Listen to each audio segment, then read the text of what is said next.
Everyone, welcome to Marine Edge. And एक बहुत बड़ा अपडेट आया है रिगार्डिंग आईएमयू सिटी 2026। नॉर्मलाइजेशन का अपडेट आ चुका है आईएमयू सिटी के अंदर। तो बहुत सारे बच्चों में पैनिक है कि ये नॉर्मलाइजेशन होता क्या है। तो इस वीडियो में हम लोग स्टेप बाय स्टेप समझेंगे कि एग्जैक्टली नॉर्मलाइजेशन क्या होता है, क्या रूल्स में चेंजेस किए गए हैं जिसकी वजह से नए नॉर्मलाइजेशन पॉलिसीज को लाया गया है, एंड इससे आपके मार्क्स पे, आपकी रैंक पे क्या इफेक्ट पड़ सकता है। ठीक है, तो स्टार्टिंग विद दिस, ये हमारा नॉर्मलाइजेशन का नोटिफिकेशन है जो आईएमयू सीईटी ने अभी रिलीज किया है कल की डेट में, 3rd ऑफ मई को ये रिलीज किया गया नॉर्मलाइजेशन का नोटिफिकेशन। एंड इसके अंदर जो सबसे पहली बात लिखी गई है कि इस साल का जो आईएमयू सीईटी का एग्जामिनेशन होने वाला है, it is going to be conducted in 2 shifts. अभी तक हमारा आईएमयू सीईटी का एग्जाम एक सिंगल शिफ्ट में होता था। बिकॉज एग्जाम एक सिंगल शिफ्ट में होता था तो सारे बच्चों को मिलता था सेम पेपर। जब सबको मिला है सेम पेपर तो सबके लिए डिफिकल्टी लेवल की जो पेपर की डिफिकल्टी लेवल है वो होने वाली है same.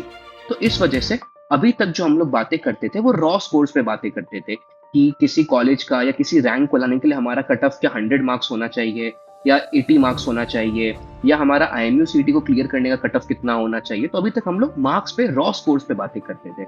But because of the increasing competition, जैसा कि आप लोग जानते होंगे, इस साल आईएमयू सीईटी में द नंबर ऑफ एप्लीकेंट्स और भी ज्यादा बढ़ चुके हैं। अप्रोक्सीमेटली इट इज 1 लाख अभी के टाइम पे जो जितने बच्चों ने रजिस्ट्रेशन किया है आईएमयू सीईटी के लिए, तो 1 लाख बच्चों का एग्जामिनेशन एक दिन में एक टाइम फ्रेम के अंदर लेना पॉसिबल नहीं हो रहा था आईएमयू सीईटी के लिए। That is why they have come up with a normalization policy and shift wise examination. तो 24 मई को 2 शिफ्ट में एग्जामिनेशन होंगे। टाइमिंग क्या है ये मेंशन नहीं की गई है, बट मोस्टली जितना बाकी एग्जामिनेशंस के अंदर होता है, मॉर्निंग शिफ्ट और इवनिंग शिफ्ट में एग्जामिनेशन होते हैं। जैसे कि आपका 9 to 12 का एक शॉर्ट स्लॉट हो सकता है एंड दूसरा स्लॉट 2 to 5 PM का हो सकता है। पहला 9 AM to 12 PM का, दूसरा 2 to 5 PM का आपका स्लॉट हो सकता है। अब क्योंकि दो शिफ्ट में एग्जामिनेशन हो रहे हैं तो दोनों शिफ्ट में अलग अलग पेपर दिए जाएंगे। जैसे कि यहाँ पे मेंशन किया गया है कि candidates will be given 1 question paper per shift, and it is quite possible that in spite of all efforts to maintain equivalence among various question papers, the difficulty level of these question papers may not be exactly the same, जो कि सही बात है। जब 2 question paper मिलेंगे बच्चों को तो ऑब्वियसली सारे एफर्ट्स के बाद भी दोनों की डिफिकल्टी लेवल सेम नहीं रहेगी। तो हो सकता है किसी एक शिफ्ट में बच्चे को एक इजी पेपर मिल रहा हो जिसमें उसके लिए स्कोर करना ज्यादा आसान हो, एंड दूसरे शिफ्ट में बच्चों को डिफिकल्ट पेपर मिल रहा हो जिसके अंदर उनको स्कोर करना मुश्किल हो।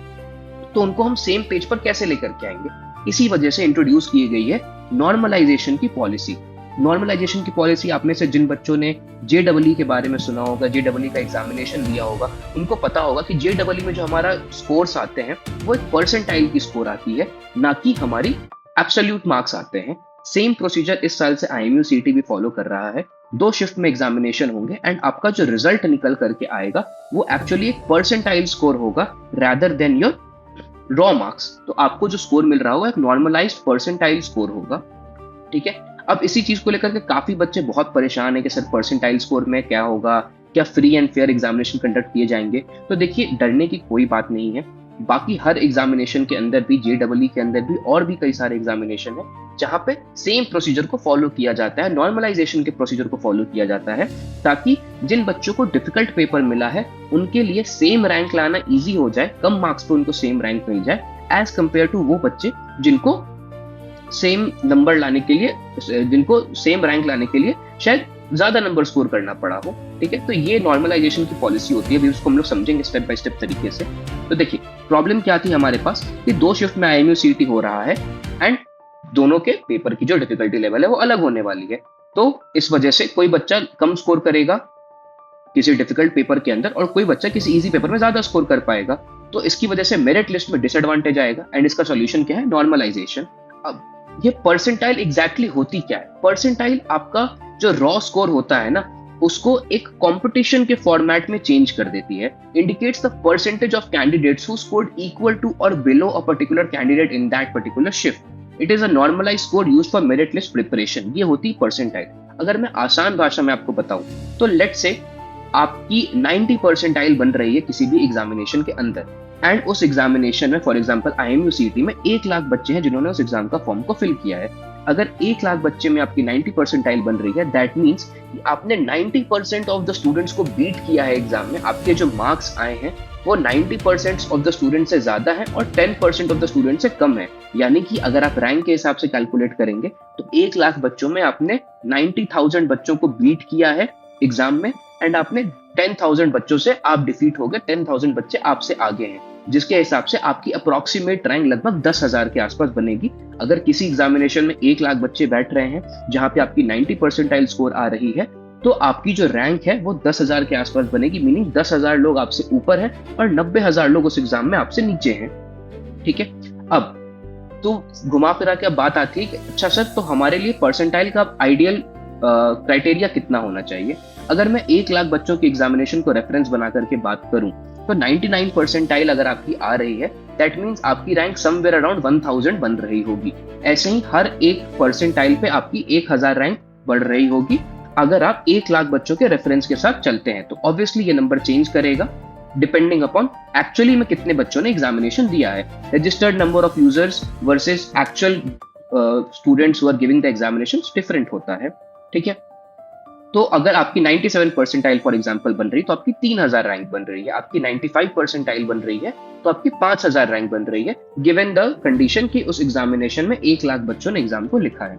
अब इसके लिए IMUCT ने अपना जितना फॉर्मूलाज है, जो फॉर्मूला यूज करने वाले हैं, वो भी यहाँ पे मेंशन किया, जिसको कि आप चेकआउट कर सकते हैं। ठीक है, एंड उन्होंने यहाँ पे एक कंपैरिजन भी दिया है कि फॉर एग्जांपल एक रैंडम डेटा लेकर के चलते हैं कि जो एग्जामिनेशन का शिफ्ट 1 था उसके अंदर 3,974 स्टूडेंट्स एब्सेंट थे एंड 28,000 के अप्रॉक्स स्टूडेंट्स अपीयर हुए थे। टोटल इतने स्टूडेंट्स थे। इनका जो हाईएस्ट रॉ स्कोर है, ये रॉ स्कोर की बात कर रहा हूँ, वो 335 था। उस शिफ्ट में किसी एक बच्चे ने 335 मार्क्स स्कोर किया और शिफ्ट 2 में किसी एक बच्चे ने 346 मार्क्स स्कोर किया। अब ऑब्वियसली शिफ्ट 1 और शिफ्ट 2 की डिफिकल्टी लेवल अलग अलग हो सकती है, तो इनकी परसेंटाइल कैसे कैलकुलेट की जाएगी। ये जो शिफ्ट 1 वाला बच्चा होगा, इसको माना जाएगा कि इसकी 100 परसेंटाइल है। In this method of scoring, the highest raw score in each shift will be the 100 percentile, indicating that 100% of the students have scored equal to or lesser than the highest scorer. तो ये इस shift का topper हो जाएगा और इसकी 100 percentile बनेगी। और ये अगर -39 किसी बच्चे ने स्कोर किया है तो उसकी सबसे लोएस्ट मार्क्स बनी है, तो सबसे लोअर रैंक पे आया है, तो उसकी परसेंटाइल यहाँ पे कैलकुलेट करके बताई गई है। अप्रोक्सीमेटली 0.00356799 के आसपास इनकी परसेंटाइल बन रही होगी। ठीक है, तो आई होप आपको समझ में आ गया होगा कि नॉर्मलाइजेशन के क्या फायदे हैं, इससे आपको कोई नुकसान नहीं है।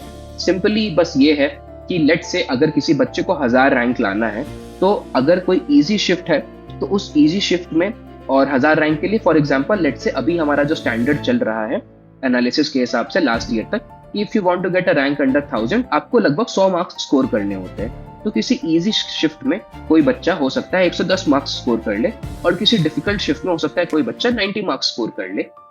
ठीक है, क्योंकि शिफ्ट की डिफिकल्टी अलग थी, तो हम डिसाइड कैसे करेंगे कि किसकी क्या रैंक होनी चाहिए। तो इसीलिए हम लोगों ने परसेंटाइल को इंट्रोड्यूस किया है। कोई बच्चे को अगर 1000 रैंक लानी है और उसका शिफ्ट ईजी है तो उसको 110 मार्क्स लाने पड़ेंगे अपनी शिफ्ट में, तब उसकी 1000 रैंक बनेगी। एंड जिस बच्चे की शिफ्ट डिफिकल्ट है उसको अगर 1000 रैंक लाने हैं तो उसकी 90 मार्क्स पे 1000 रैंक बन जाएगी। ठीक है, तो इससे कोई दिक्कत की बात नहीं है। अगर आपका शिफ्ट इजी आता है तो आप ज्यादा नंबर स्कोर कर पाओगे एंड आपकी रैंक उस हिसाब से बनेगी। अगर आपका शिफ्ट डिफिकल्ट आता है तो आप कम नंबर स्कोर कर पाओगे एंड आपके साथ बाकी सारे बच्चे जो शिफ्ट में एग्जामिनेशन दे रहे हैं वो भी कम स्कोर कर पाएंगे, तो ऑटोमेटिकली आपका जो परसेंटाइल स्कोर है और आपका जो रैंक है वो बढ़ जाएगा। ठीक है, इतनी सी बात थी, इसके लिए कोई टेंशन होने की बात नहीं है। इसके अलावा अगर आपको और कोई डाउट है नॉर्मलाइजेशन या इस नई पॉलिसी से रिलेटेड, आपको नहीं समझ में आ रही है चीजें, तो आप नीचे कमेंट कर सकते हैं एंड हमारी टीम आपको प्रॉपर हेल्प करेगी। और ये जो PDF है नॉर्मलाइजेशन की जो IMUCT ने रिलीज करी है, ये हम अपने डिस्क्रिप्शन में लगा देंगे, तो आप वहां से भी जाकर के इस PDF को चेकआउट कर सकते हैं। Okay, thank you so much guys, have a good day, all the best for your examination.